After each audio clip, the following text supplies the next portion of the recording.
You can sit wherever you like. I could go in the middle, couldn't I? I'll stand over here. Neil, Anders, Phil, Olof, thanks so much for joining us. All the challenges we've discussed about unlicensed operators, it's been a thread that's been running through the day.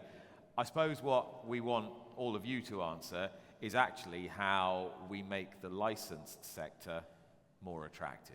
What makes people want to put all of their eggs in the trust basket marked licensed sector? Maybe I'll start with you, Olof, if I may. Sure. So thanks for inviting me here. Very excited to be here. I work for Trustly, we're a payments company, and I think a lot of this debate is around that, okay, how can we use technology or tools to make it as seamless or frictionless as possible? But I think we also need to recognize the fact that as a licensed operator, you're being asked to put players through certain measures that are kind of going against market forces, a little bit like Sam was talking about. And I think it's naive to believe that you can never build a kind of journey that is as good, including these things, as not having them. So from my point of view, I think it's quite important to sort of flip it around and say, okay, how can you make it as difficult as possible for an unlicensed operator to give a good experience, right? And there is, of course, okay, what can we do from a sort of regulatory point of view? What are the tools? There, again, like different regulations are different, or providing the kind of regulator with different type of tools that can be more or less effective. But I think also as an operator, for example, I mean, I choose who are the suppliers I work with. What demands can I put on those suppliers? How can I make sure that, if somebody has a really good product, be it game product, being payment product, that they don't offer that to the unlicensed market. And that is something I haven't heard that much discussion about, actually. It's very interesting, isn't it? Neil, one thing I was taking away from what Sam was saying and what Mark was saying a little earlier on is actually just how relatively attractive the black market is. Most people, anthropologists would tell you, are quite rule-abiding. People generally like rules to civilize them, but in this case, it's as though they aren't really stepping over some sort of yawning canyon of morality. They're just kind of tiptoeing over the line and don't really have any great problem with that. So how do we change the culture, do you think? I think for me it's about managing the expectation from a consumer point of view, making sure we're doing that from the outset and not making, I think it's been talked about quite a lot today with the regulation on top of regulation. It's made it very slow, cumbersome and confusing for the consumer at times. So, and it's not about treating every single consumer as high risk. Not every single person that comes on the platform has a gambling addiction or gambling problems, but it seems like it's a one-shoe-fits-all type approach to managing these type of situations. But is that going to answer the question as to how to make what is licensed something that people cleave to? That they naturally say, well, that's what I want to do. That's where I want to be, because they're giving me something that satisfies me, both in terms of a customer experience and because it's just the right thing to do. I think that is a lot down to do with the customer service and the training and development that goes into the people that you've got dealing with the customers on a day-to-day basis. Okay, and can I get your... Yeah, for sure. So I think that what's been really clear in the presentations today is that the customers that do play in the black market are not seeking illegality. They are seeking fun and entertainment value. That's why people bet. That's the products that we sell are intended to deliver entertainment for customers, whether it is betting on the horses or the football at the weekend or playing in the casino, right? So I think that if you leave aside some of the regulatory context that perhaps makes the delivery of that fun or how we deliver that fun change over time, as an industry, we need to keep challenging ourselves to really innovate around ensuring that what we do offer delivers on the entertainment that customers are seeking, because that's sort of the backbone of the industry ultimately, and that's the way that as operators you can really believe in investing in the types of experiences that will build loyalty with customers, keep them interested in your brand, and believe in the ability to have a long-term and sustainable relationship with a customer, rather than thinking about how do I get a return on my acquisition costs as quickly as possible and move on to the next cohort of acquisitions. I think we have to challenge ourselves a little bit to keep delivering on that entertainment proposition. I'd be interested in your perspective on this, Anders. What do you think is the primary driver for people's motivation to bet with an unlicensed operator? Well, we made a survey in Denmark on the illegal market, and we're doing a new one now. And one of the big issues was that you actually could find games that was not available on the legal market, but available on this. So I think innovative and to be sure that you have the kind of games on the legal market as well is very important. But just to mention what the former speaker was talking about is the guy who said, how can you find the difference? What's the difference between, I don't see the difference. In Denmark, we have a very strong labeling scheme, and we make campaigns about it. And every time an operator is marketing, they have to have our sign. So our sign is on everything. So if you cannot see the sign, it's illegal. And I think that's an important way to work. And I think the knowledge about this system is getting higher and higher. We measure it every year, and it's getting higher also because of the heavy marketing. And every time you're marketing, you need to show this labeling scheme. So labeling scheme does work. It's like a kite mark. Yeah. Yeah. Phil, what's your take on that? How adaptable do you think that policy might be? Well, for me, I don't. For me, I see this as more of a customer-facing issue. I don't. If someone's always going to find their way to the black market, despite what restrictions, what kite marks you put in place, if the friction from the licensed arena is going to be too difficult to navigate, you can put all of the, as you say, the kite marks and stuff in place that you want in protection. But for me, it's just about making sure that we manage the process from a consumer point of view, and not making it as challenging as it currently is with the regulation and rulings on top of regulation. And how do you react to the point on our last panel that when we had, certainly in Great Britain, when there was the last raft of significant regulation, there came with it far less personal customer service in order to soak that up, if you like. So the customer almost got a double whammy. You can't do this, and we can't really tell you why, because we haven't got the systems in place to be able to do so. Well, I think from a platform point of view, it's a resource somewhat issue. I think there needs to be a look at the attrition that happens within the arena. The staff attrition is phenomenal, and it's been talked about, I think, at some length here today, that I think it's a number of something like 40% year on year, which in any sector is phenomenal. So you're seeing that constant churn of staff, and again, these people are dealing with your clients day in, day out, and if they're not up to a level where they should be and trained to the level where they should be, you're going to have issues in maintaining people on your platform, because they're not going to feel like they're being treated in the right manner, or they're not being brought along on a journey. So for me, it's about making sure that entry-level role within the platform's organisation is trained to a certain level and have that ability to deal with the customer on a day-to-day basis proficiently.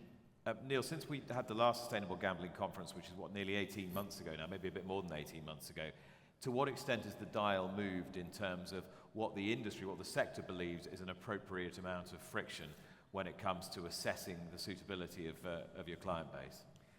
I mean, I think that the point Dan made on the last panel was a really important one in terms of understanding the effect and the second-order consequences of regulation. And we're still very early, I think, in the UK from some of the changes made through the white paper and what's come since, of actually understanding what has been the impact of the changes to, well, now the slot stake restrictions, the questions that are being asked of customers around affordability, etc. And I think that one very obvious consequence of regulatory change over recent years has been that a significant amount of the operator's development resource has been focused on seeking to meet those changing regulations and evolving our offering to stay compliant, which is obviously the right thing to be doing, but without the understanding of what those compliance rules are actually achieving for the customer,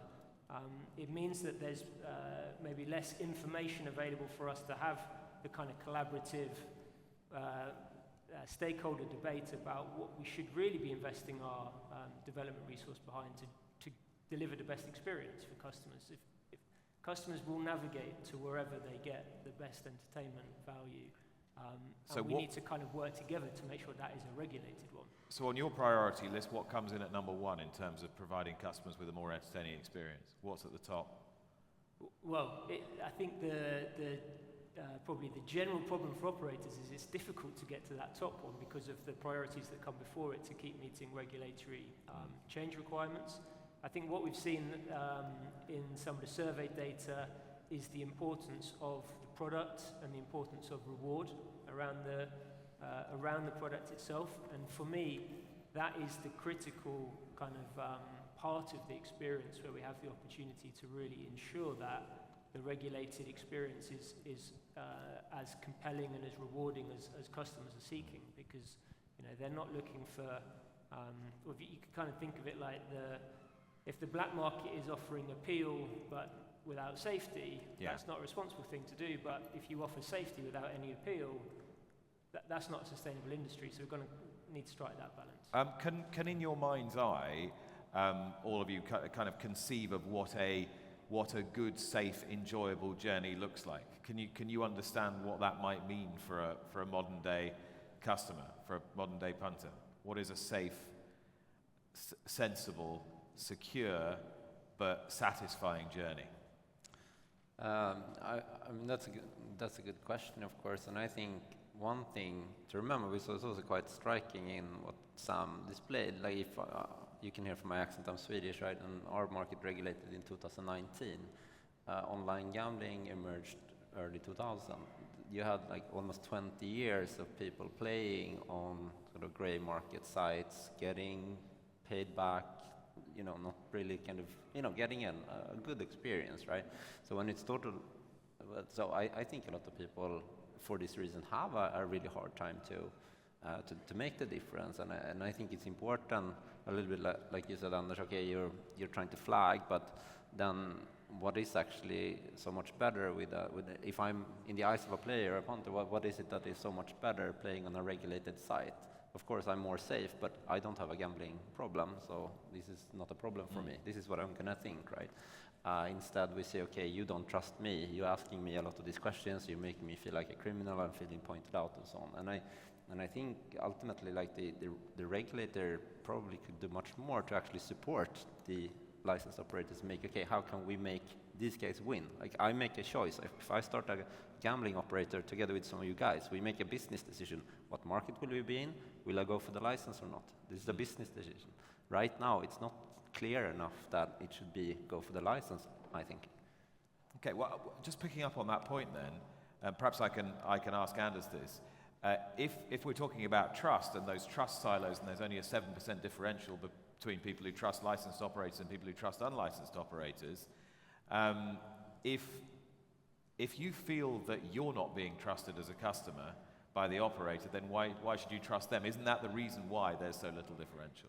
Right? You don't trust me to look after my affairs, to gamble responsibly, and so forth. Therefore, why should I trust you to do business with me the way that I want you to? Definitely, I think that's an issue, but I think we have to fight the black market in any way we can. And one of the things we do is DNS blocking, and some people laugh about it, but we can actually measure that the traffic on the sites actually get lower if we DNS block it. And we blocked 350 pages the last year.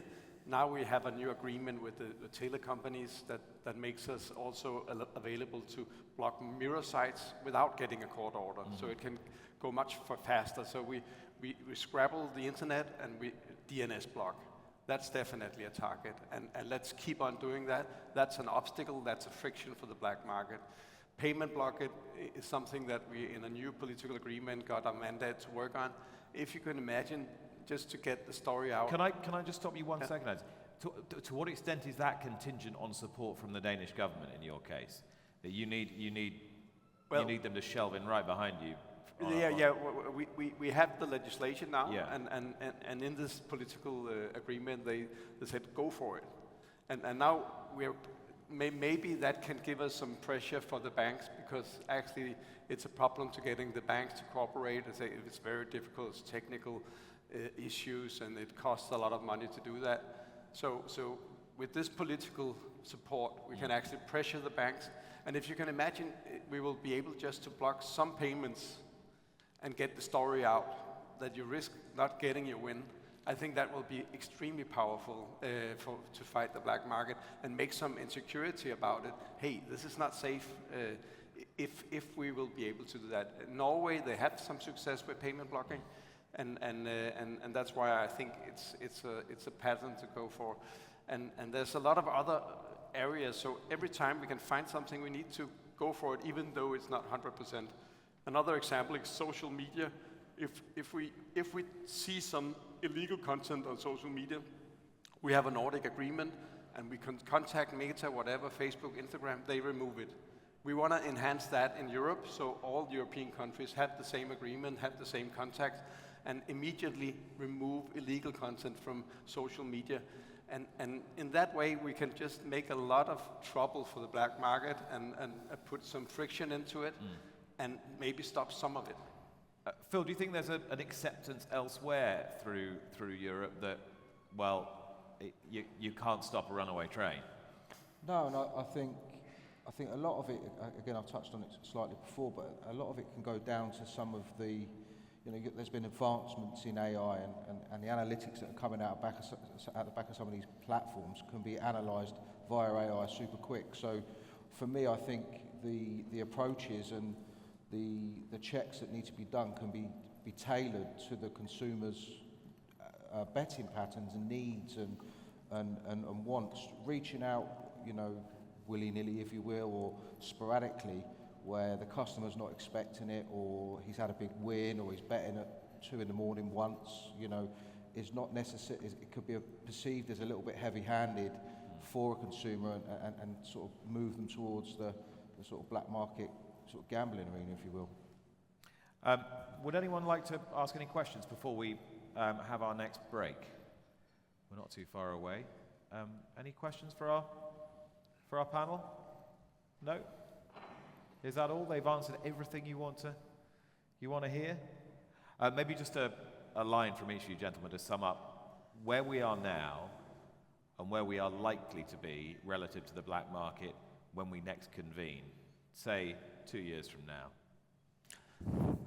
Okay, so I unfortunately have a little bit of a negative outlook on that. I think we will see channelization continue kind of dropping in a lot of European markets. I think we will see more, the journeys will become there will be less friction, but I think there is a core problem that a lot of players don't want you as an operator to have all of this information, and that will kind of drive it. And then hopefully, that what comes after that, I think, will be a little bit of a kind of a step back, or maybe deregulation, or at least more support, or making it more difficult for the black operators that can kind of combat it. So you should sort of shift the power balance, but I think that will take longer than 2 years. Neil, do you want to take that one?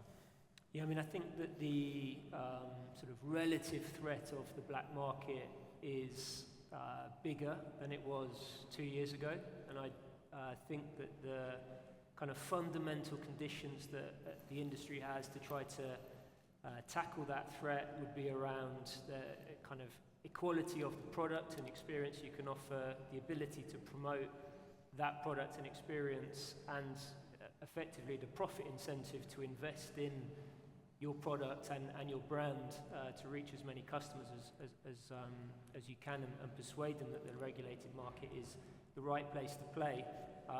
And I think that the conditions are a little up in the air around all three of those, that it's very hard to sit here today and say that the black market relative to the licensed market will be in an improved position in 2 years' time. I think there is a significant risk it gets worse. Interesting. Phil? Yeah, I tend to agree. I think unless that the operators stop treating it as a box-ticking exercise to the commission and start sort of investing and taking a bigger look at the processes and how they engage with their customers, I think the problem will get worse. Last word, Anders. Yeah, well, I think what we're seeing now in all Europe is a lot of restrictions. I think that's an automatic reaction for politicians. If they see a problem, they just want to ban something. And what we see right now also with the new numbers of H2 gambling is that the channelization rate is actually going down. In Denmark, it went from 91 to 78. I think that was also an eye-opener. So, as you know, in politics, there's a pendulum. And I hope the pendulum will go to less restrictions, because restrictions is also definitely a problem for the legal market and gives advantage to the black market. So hopefully what we see now, the bigger threat from the black market, can make the politicians also actually realize that they need to handle the legal market another way, because otherwise they cannot compete, and then we'll just have more problems. Well, thank you all very much. Ladies and gentlemen, Olof, Wirfeldt, Phil Ridgwell, Neil Banbury and Anders Dorph, our excellent panel.